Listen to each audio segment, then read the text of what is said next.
Welcome to DJ's True Crime, where we give you true crime, unsolved mysteries. So snuggle up, get cozy, settle in, let's get to the story.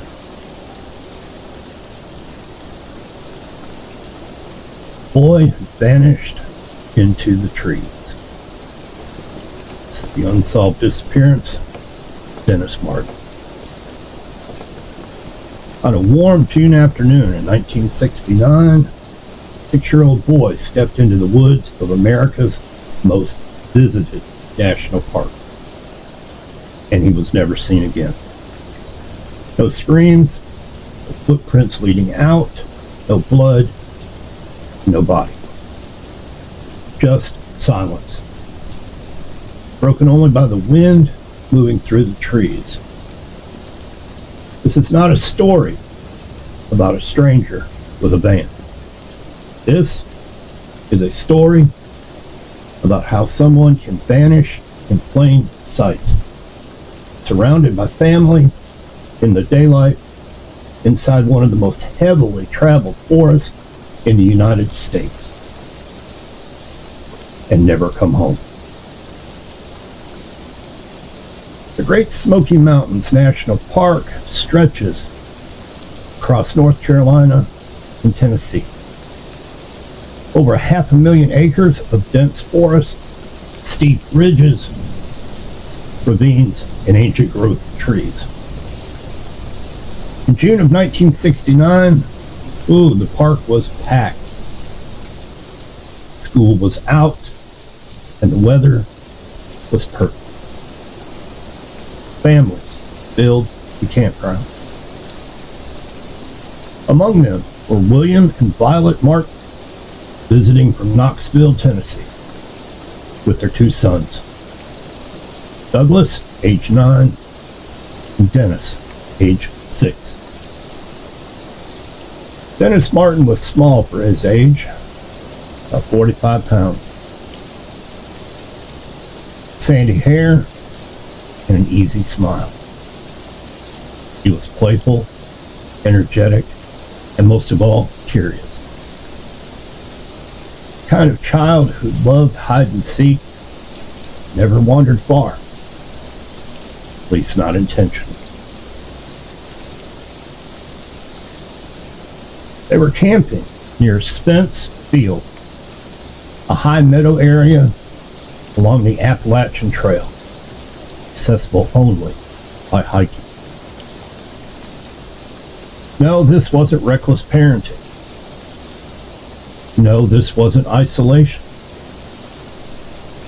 You see, there were dozens of hikers nearby, families picnicking, children playing, and voices echoing through the trees.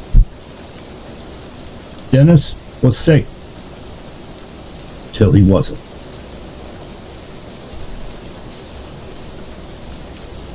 On June 14th, 1969, the Martins met up with family friends, Keys, who were also camping nearby. The adults talked, kids played. At one point, Dennis suggested a game. He and another boy would hide behind trees and jump out to scare the adults. A harmless prank. Witnesses later said Dennis ran off laughing, disappearing behind a small rise in the terrain, no more than 30 to 40 yards away. Seconds passed, then a minute, and then 2. When Dennis did pop back out, his father called his name. There was no answer. They assumed he was hiding really well. Then the calls grew louder, more urgent. People began searching the immediate area behind the trees, bushes, logs, and within 5 minutes, the laughter had stopped. Within 10 minutes, panic had set in. Dennis Martin was gone. This wasn't a delayed response. Within minutes, Hikers were alerted. Within hours, park rangers were notified. And by nightfall, over 1,400 people were searching, including park rangers, volunteers, and the local law enforcement. Bloodhounds, they were brought in, and helicopters circled overhead. Dennis had vanished without leaving a trace. There were no footprints leading away, no torn clothing, and no signs of a fall. One ranger would later say it was that the woods had actually swallowed him whole. Bloodhounds picked up Dennis's scent. They followed it straight, direct. Then abruptly, it stopped. Not faded, not scattered. Stopped. It was as if Dennis had been lifted off the ground. And this detail would haunt investigators for decades. See, scent trails don't just end unless a person was carried or placed into a vehicle or entered water or something interfered dramatically with the terrain. But none of these explanations fit the location. There were no roads nearby. Water wasn't close enough. There were no drag marks, no struggle. During the initial search, a critical report came in. A man named Don Keys, part of the camping group, reported seeing something earlier that day. And this is what he described. He saw a rough-looking man carrying something over his shoulder, moving very quickly through the woods. He was wearing dark clothing and appeared to be very uncomfortable being seen. At the time, he's assumed the man was carrying a wild hog or a deer. But after Dennis disappeared, the description took on a terrifying new meaning. Could it have been a body he saw that man carrying? And here's where the case takes a darker turn. During the search, U.S. Army offered assistance. Specifically, Green Berets, elite soldiers trained in jungle, wilderness survival. They were deployed to help. They searched aggressively, almost too aggressive. Some civilian searchers later claimed certain areas were restricted. Searchers were redirected without explanation. The military presence, well, it felt controlling. Rumors spread quickly. Was the military hiding something? Had Dennis wandered into a classified training area? Had there been an accident that one wanted public? No evidence ever supported this. But the lack of transparency fueled decades of suspicion. Of course, the Army denied any wrongdoing. No records were ever released, and no explanation was ever given of why certain zones had been closed. On the second night, weather took a dramatic turn. Heavy rain swept through the mountain, and any remaining trace, footprints, scent, disturbing ground, all was washed away. Search dogs lost the trail completely. Dennis Martin was now officially a missing person, no physical evidence. After days turned into weeks, the operation took a scale back. And then it ended. In the woods, it fell silent again. Dennis did not come out. As in many missing child cases, investigators quietly examined the parents. They had no criminal history. There was no inconsistencies and no signs of abuse. The Martins, they cooperated fully. They passed polygraphs, and they never wavered. Dennis's father spent years hiking the same trails, retracing steps, searching ravines, calling his son's name into the trees. And he died without any answers. Some of the theories that won't die, maybe it was an animal attack. But there was no blood, no torn clothing, and no remains ever found. Experts say this is very unlikely. Number 2, an accidental fall. Searchers covered ravines and drop-offs.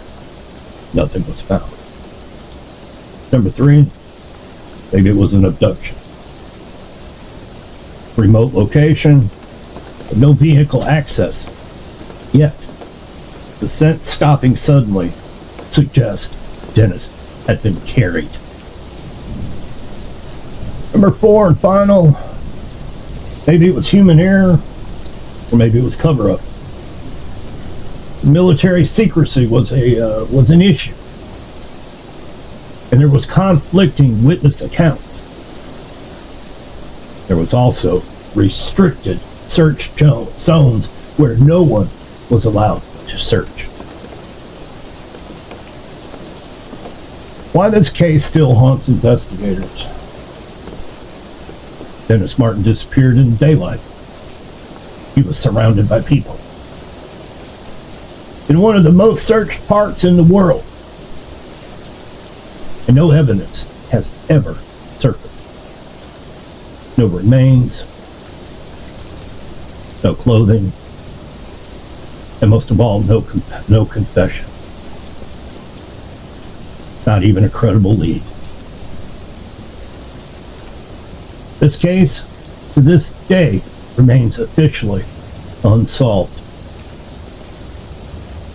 Investigators believe Dennis likely stepped just beyond the ridge line, out of sight for seconds, not minutes. Something happened fast. Too fast to hear. Too fast to react. Whether it was an accident, an encounter, or something far more disturbing, Forrest kept it secret. And Dennis Martin never came home. Somewhere in the Smoky Mountains, the trees still stand exactly where they stood in 1969.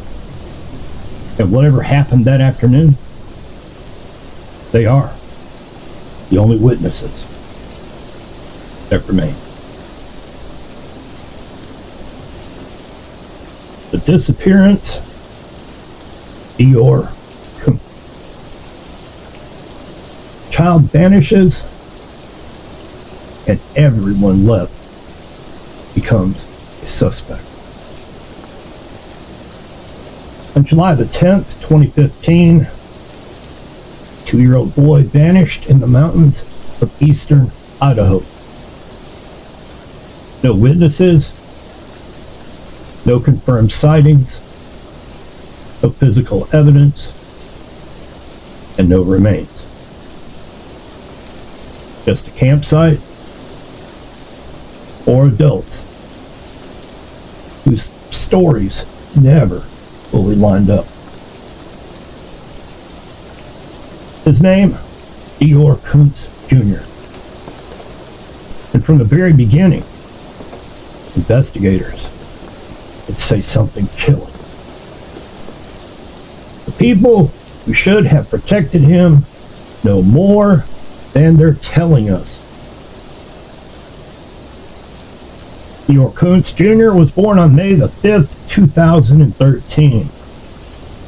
Friends and family described him as energetic, curious, verbally delayed but expressive, attached to familiar adults. He was just 2 years old when he disappeared. He lived primarily with his parents, Jessica Kunz and Dior Kunz Sr. Their relationship was very unstable. Friends later described it like this: frequent arguments, financial stress, temporary separations. By the summer of 2015, tensions were really high. And then came the camping trip. July the 10th, 2015. The group consisted of Jessica Kunz, Dior Kunz Sr., Isaac Reinwand, his family friend, and Robert Walton, great-grandfather.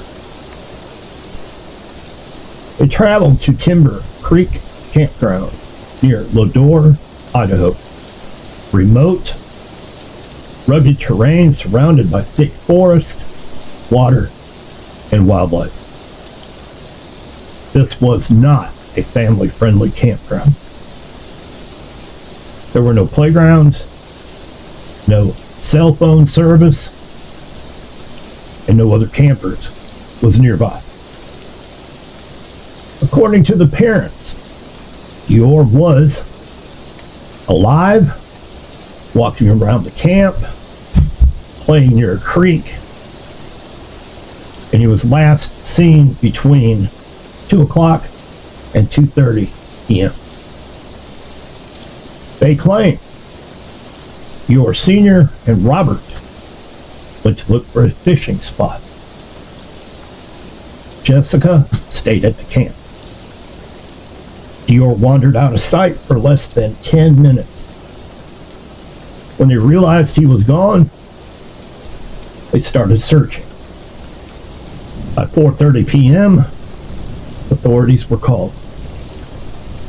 But from the very first interview, investigators noticed something was wrong. Some of the red flags they noticed were inconsistent statements. Each adult gave a different version of where Deorr was last seen, who was watching him, and how long he was unattended. Timelines changed. Details shifted. Key moments were rewritten. The police noted that no two stories matched. Search and rescue volunteers said the parents appeared emotionally flat, asked very few questions, and showed little panic compared to typical missing child cases. This doesn't prove guilt, but still the same investigators flagged. Scent dogs were brought in, and they could not track Deorr away from the camp. Instead, scent abruptly stopped, suggesting that he never walked into the woods or he was carried away by someone, or he was never there at all. That last possibility terrified investigators. law enforcement statement, within days, police publicly announced the parents are suspects. Not persons of interest, suspects.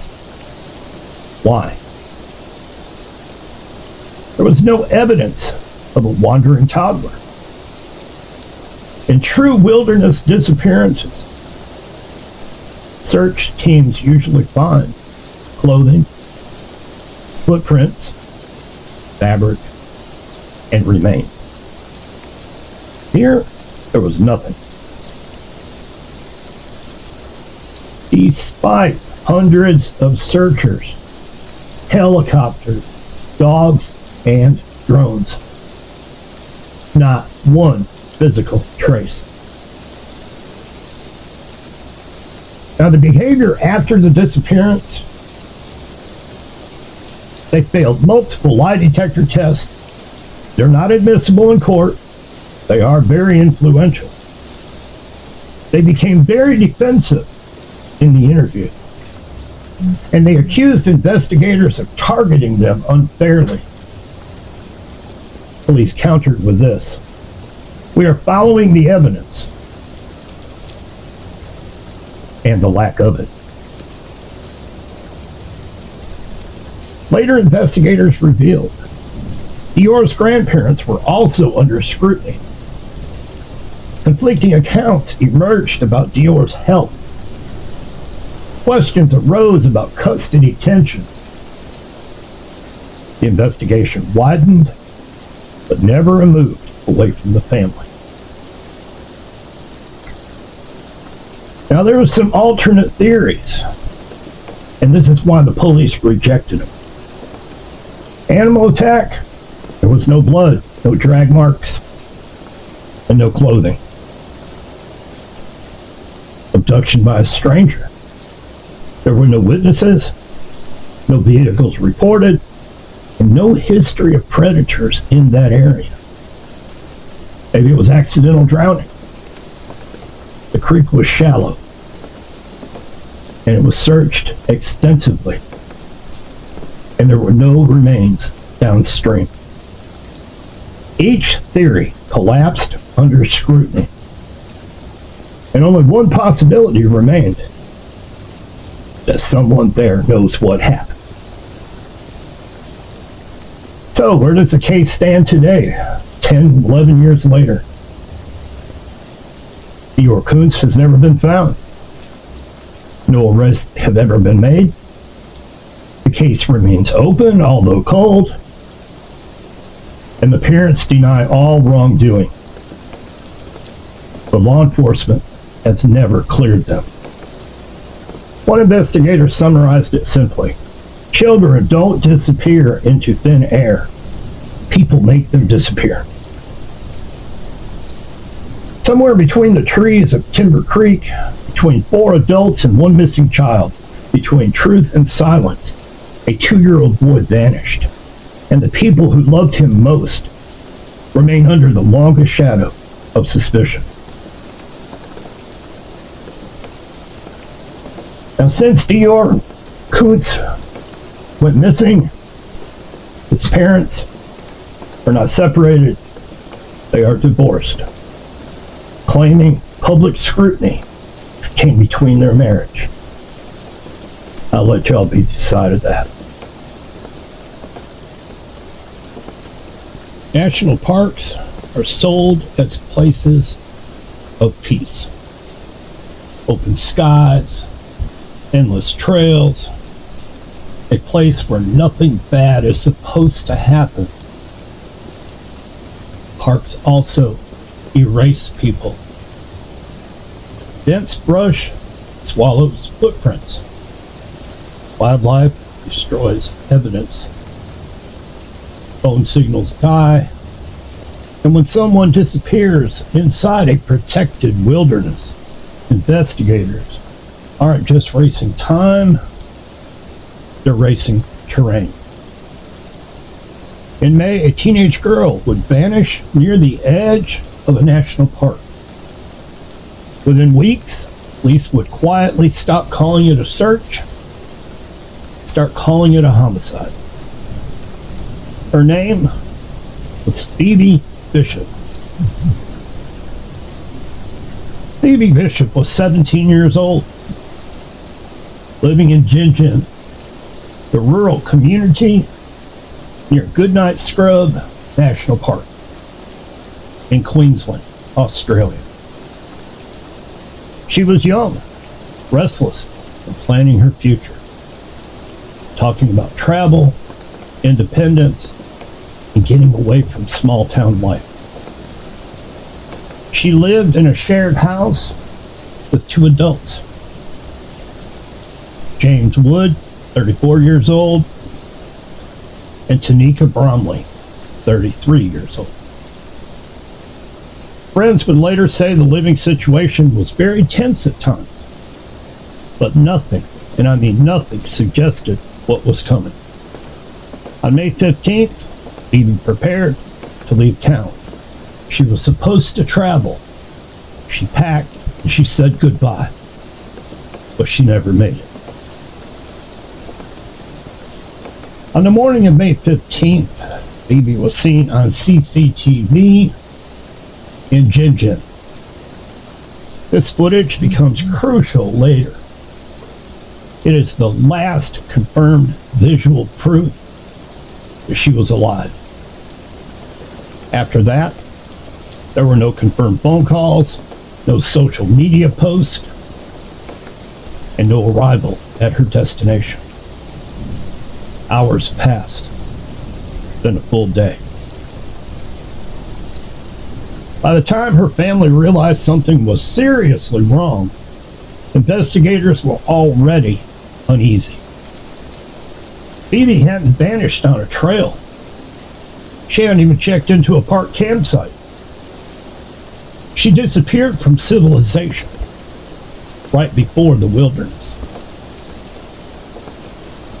Police began with a standard missing person response, but it didn't last long. Three things immediately troubled detectives. No digital footprint after May 15th.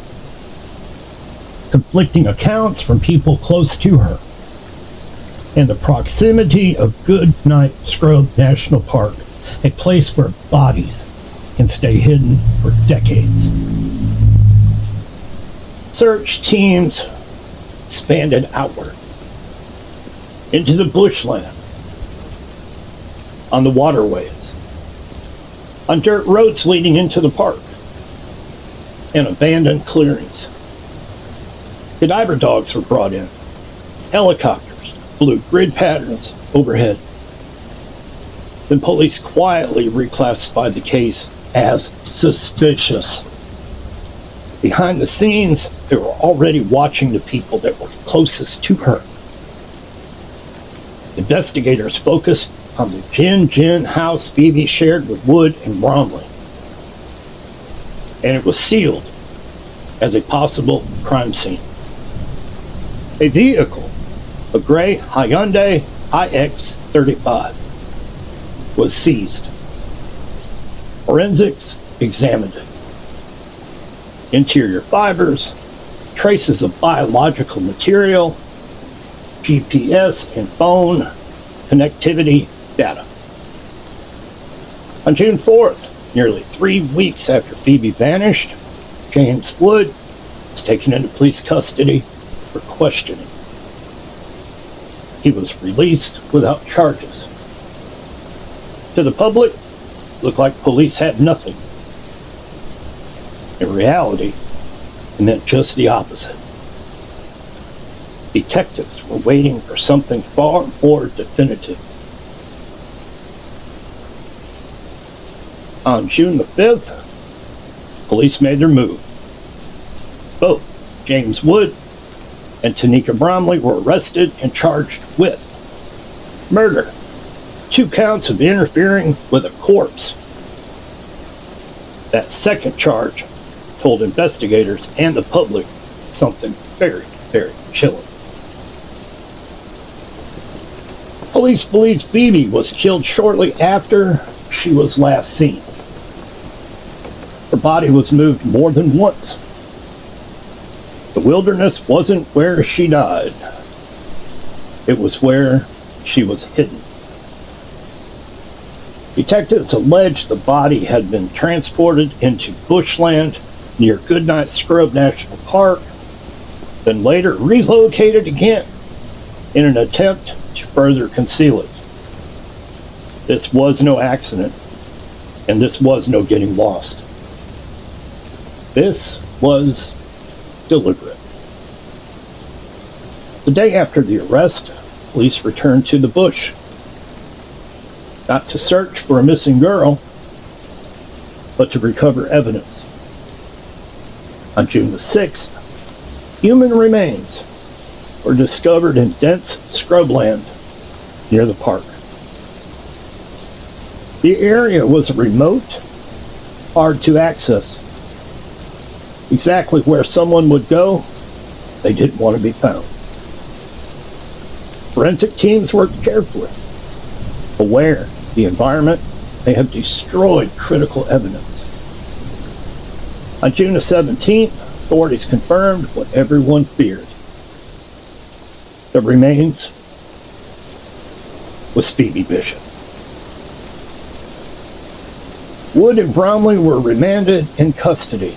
Court proceedings revealed hundreds of pieces of evidence, extensive phone data analysis, CCTV mapping of movements, witness interviews contradicting early statements.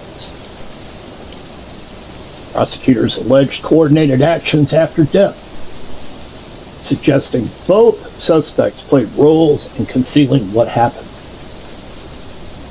A third individual was later arrested for interfering with the investigation, accused of using Phoebe's phone after her disappearance, further muddying the timeline. The case remains active, with hearings extending well into 2026. Goodnight Scrub National Park still stands. Tourists still hike its trails. Birds still move through the trees. But for investigators, the land will always hold the memory of a crime hidden by silence and distance. Phoebe Bishop didn't vanish because the wilderness swallowed her. She vanished because someone believed the wilderness would protect them.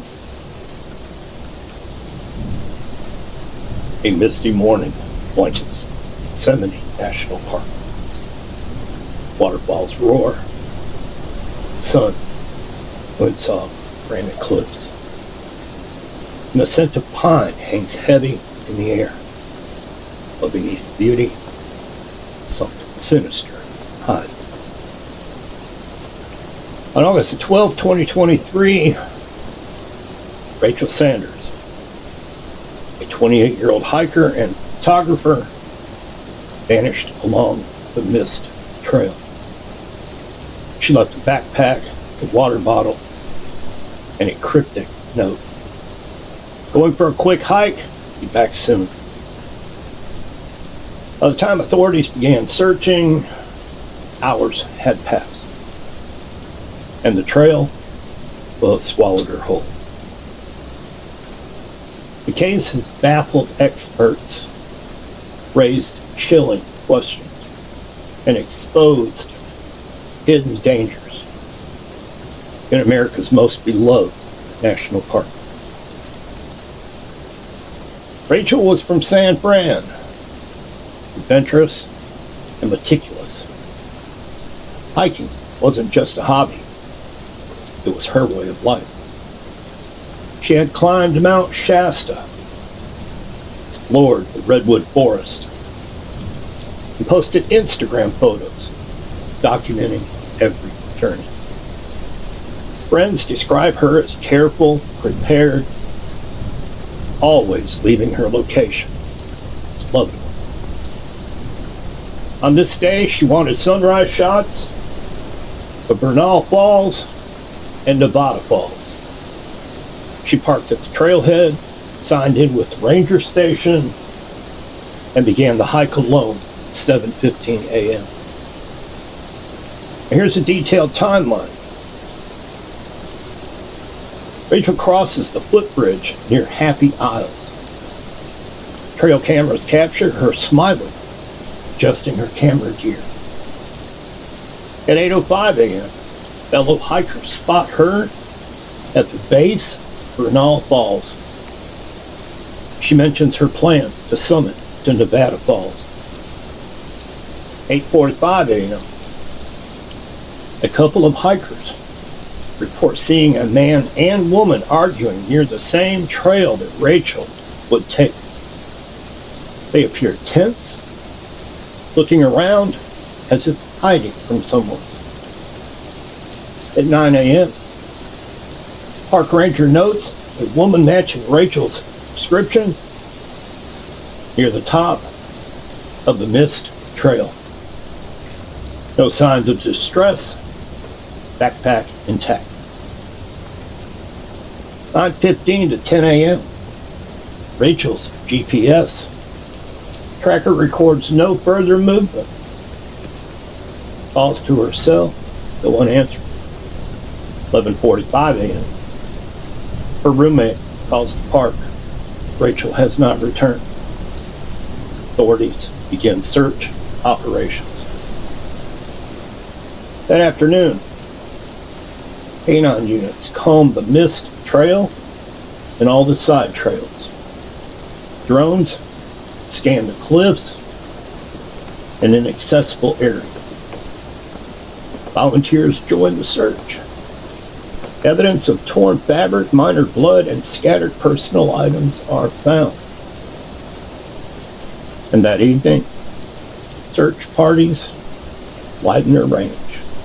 Footprints lead off the main trail near a hidden ravine. Investigators theorize an encounter, voluntary or forced, may have occurred. Over 100 personnel, including rangers, canine units, and volunteers, join the search. Drones and helicopters survey cliffs, ravines, and remote trails. Search parties discover unusual items, remnants of small campfires, unregistered tents, and footprints inconsistent with registered hikers. Investigators question whether Rachel stumbled upon something illicit, maybe poachers, maybe illegal campers, or just a plain violent individual. Suspects: Timothy Blake. It was part of the hiker couple that was spotted arguing. 32-year-old with prior assault and trespassing arrest, known to follow women hiking alone. Surveillance reveals maps of Yosemite's trails and discarded hiking gear at his residence. But no direct evidence linking him to Rachel yet. But detectives consider him a prime suspect. Park maintenance worker.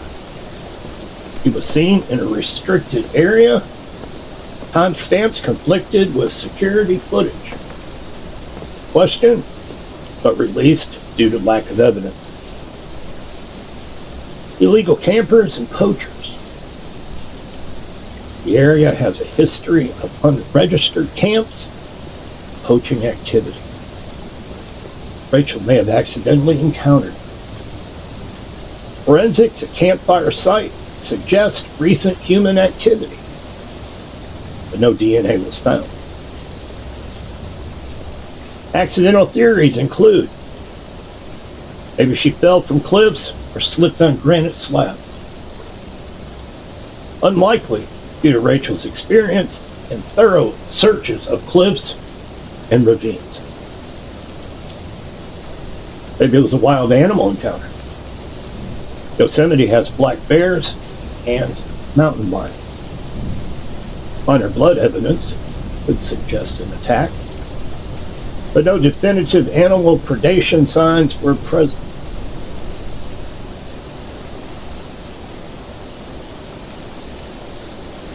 Witness 1. Hikers spotted a lone figure near the waterfall behaving erratically. Witness 2. Couple saw Blake and another woman acting very suspiciously. Ranger accounts detail hearing a scream around 9 a.m., though it could not be verified. These accounts deepen the mystery. Was Rachel abducted? Did she fall? Did someone in the park witness something that they won't admit? Thermal imaging and helicopters continue searches weeks after her disappearance. Volunteers take home side trails. Park implements new safety protocols, alerting hikers to report all unusual activity immediately. Well, here's another theory recap. Accidental fall, possible, but there was nobody found. Foul play. Timeline suggests interaction with another hiker. Evidence of struggle supports this. Intentional disappearance. Friends report she had future plans, making this very unlikely. An animal attack.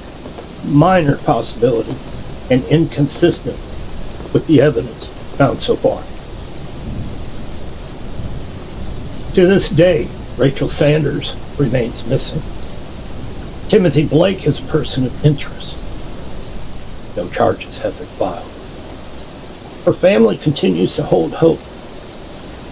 Authorities still patrol the missed trail, reminding visitors of the inherent dangers in the wilderness area. Her story serves as both cautionary tale and a mystery. Even in beautiful, well-trodden paths, danger can hide, and secrets of the forest may remain forever unrevealed.